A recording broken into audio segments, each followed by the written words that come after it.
الحمدللہ رب العالمین والصلاة والسلام علی سید الانبیاء والمرسلین اما بعد فاستعیذ باللہ من الشیطان الرجیم بسم اللہ الرحمن الرحیم السلام علیکم ورحمۃ اللہ وبرکاتہ۔ عزیز طلبہ کرام، امید کرتا ہوں احباب خیر سے ہوں گے۔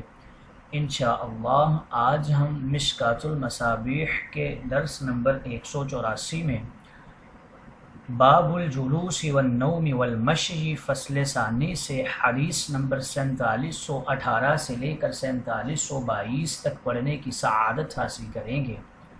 آج کے درس میں ان احادیث مقدسہ کا ترجمہ ہوگا اور ساتھ ساتھ ان احادیث مبارکہ کی توضیح و تشریح کرنے کی سعادت حاصل کریں گے۔ تو آئیے طلبہ کرام بلا تاخیر بڑھتے ہیں اپنے آج کے درس کی طرف۔ بسم اللہ الرحمن الرحیم۔ حضرت ابو ہریرہ رضی اللہ تعالی عنہ راوی ہیں۔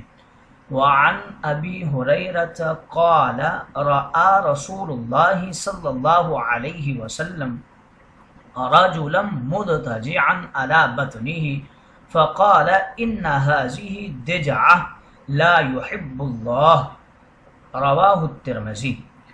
حضرت ابو ہریرہ رضی اللہ تعالی عنہ راوی ہیں، کہتے ہیں رسول کریم نے ایک شخص کو اوندا لیٹے ہوئے دیکھا تو آپ نے اس سے فرمایا کہ اس طرح لیٹنا اللہ کے نزدیک ناپسندیدہ ہے۔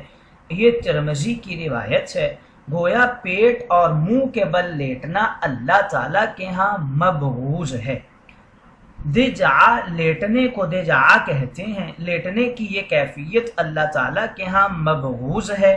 سونے اور لیٹنے کے 4 طریقے ہیں۔ پہلا طریقہ چت لیٹنے کا ہے۔ یہ اہل اعتبار کا طریقہ ہے جو آسمان کے نظام کو دیکھ کر عبرت حاصل کرتے ہیں۔ دوسرا طریقہ دائیں کروٹ پر لیٹنے کا ہے۔ یہ عبادت گاروں کا طریقہ ہے۔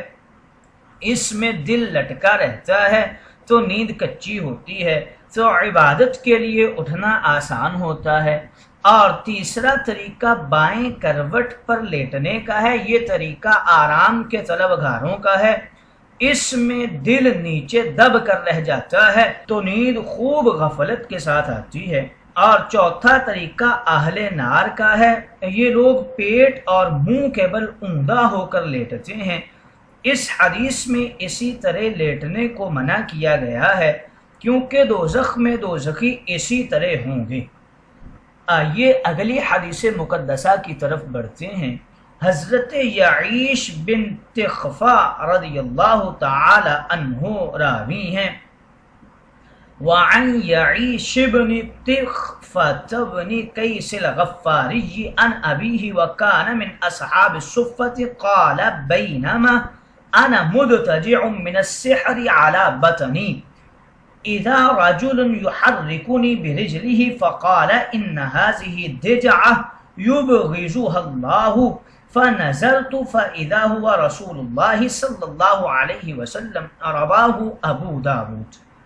حضرت یعیش ابن تخفہ ابن قیس غفاری اپنے والد ماجد سے جو اصحاب صفہ میں سے تھے نقل کرتے ہیں کہ انہوں نے بیان کیا کہ میں سینہ کے درد کی وجہ سے پیٹ کے بل لیٹا ہوا تھا کہ اچانک میں نے محسوس کیا کوئی شخص مجھے اپنے پاؤں سے ہلا رہا ہے، اور پھر میں نے سنا کہ وہ شخص کہہ رہا ہے لیٹنے کے اس طریقہ کو اللہ تعالیٰ سخت ناپسند کرتا ہے، اور پھر میں نے نظر اٹھائی تو کیا دیکھتا ہوں کہ وہ شخص رسول کریم صلی اللہ علیہ وسلم ہیں۔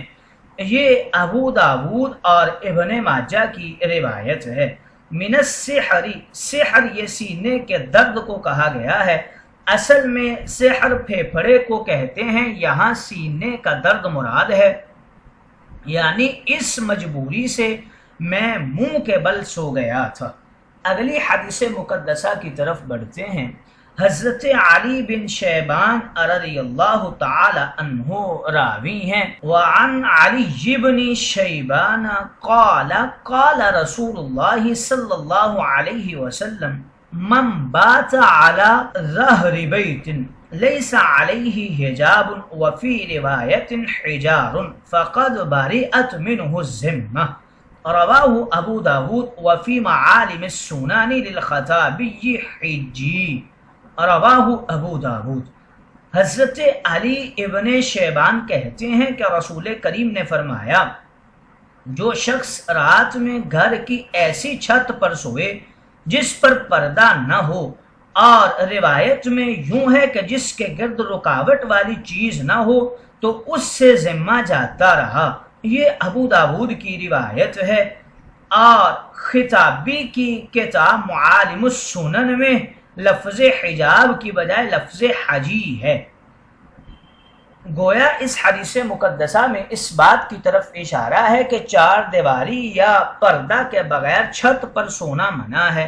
حجاب ایک لفظ حجاب ہے جو پردہ کے معنی میں ہے، دوسرا لفظ حجار ہے جو پتھر کے معنی میں ہے، اور تیسرا لفظ حجیج ہے جو عقل اور رکاوٹ کے معنی میں ہے۔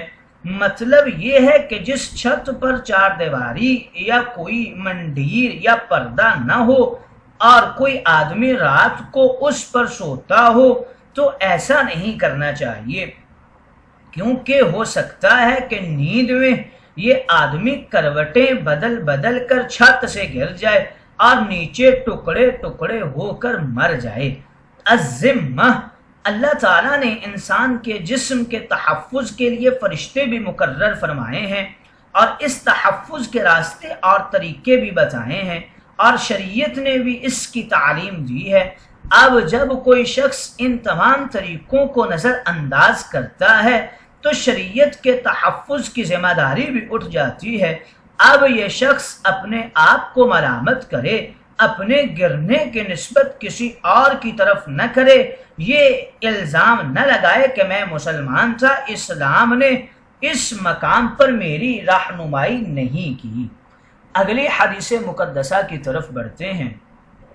حضرت جابر رضی اللہ تعالی عنہ راوی ہیں، وعن جابر قال نہا رسول اللہ صلی اللہ علیہ وسلم ان ینام الرجل على سطح لیس بمحجور علیہ رواہ الترمذی۔ حضرت جابر رضی اللہ تعالی عنہ راوی ہیں، کہتے ہیں کہ رسول کریم رؤوف الرحیم نے اس چھت پر سونے سے منع فرمایا جس پر پردہ کی دیوار نہ ہو۔ یہ ترمذی شریف کی روایت ہے۔ اگلی حدیث مقدسہ کی طرف بڑھتے ہیں۔ حضرت حذیفہ رضی اللہ تعالی عنہ راوی ہیں، وعن حذیفہ قال ملعون علی لسان محمد صلی اللہ علیہ وسلم من قعد وسط الحلقۃ رواہ الترمذی و ابو داود۔ حضرت حذیفہ بن یمان رضی اللہ تعالی عنہ راوی ہیں، کہتے ہیں کہ سرکار مدینہ کی زبان مبارک کے ذریعے اس شخص کو ملعون قرار دیا گیا ہے جو حلقہ کے درمیان بیٹھے۔ یہ ترمذی اور ابو داود کی روایت ہے۔ وسط الحلقۃ، اس جملہ کا ایک مطلب یہ ہے کہ مثلا ایک مجلس میں لوگ بیٹھے ہیں، ایک شخص باہر سے آتا ہے، مجلس میں جگہ نہیں ہے، مگر یہ شخص لوگوں کی گردنوں کو پھلانگ کر چھلانگ مارتا ہے اور آ کر حلقہ کے درمیان بیٹھتا ہے، یہ منع ہے۔ ان کو کنارے پر بیٹھنا چاہیے تھا۔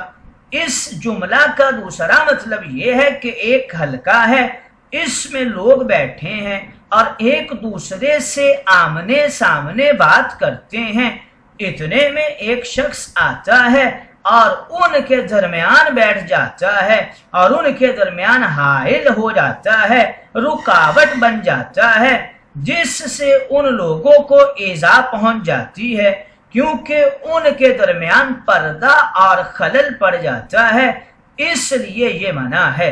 اس جملے کا تیسرا مفہوم اور مطلب کچھ یوں بیان کرتے ہیں کہ ایک شخص بے حیا اور بد تہذیب بن کر لوگوں کی مجلس کے درمیان میں آ کر بیٹھ جاتا ہے اور مسخرے پن کا مظاہرہ کرتا ہے، بندر کی طرح حرکات و سکنات کرتا ہے، لوگوں کو ہنساتا ہے، اس پر تاجدار انبیاء سرکار دو عالم حضور علیہ السلام نے لعنت فرمائی ہے۔ اور یہ مطلب بہت واضح ہے، گویا اس حدیث مقدسہ میں اس بات کی طرف تاجدار انبیاء حضور اکرم صلی اللہ علیہ وسلم نے اشارہ فرمایا کہ حلقہ کے درمیان بیٹھنے والے پر محمد صلی اللہ علیہ وآلہ وسلم کی طرف سے لعنتیں ہیں، کیونکہ اس کا مقصد دوسروں کو تنگ کرنا ہے، اور جو دوسرے مسلمانوں کو تنگ کرتا ہے اس پر سرکار دو عالم کی لعنت ہی ہوا کرتی ہے۔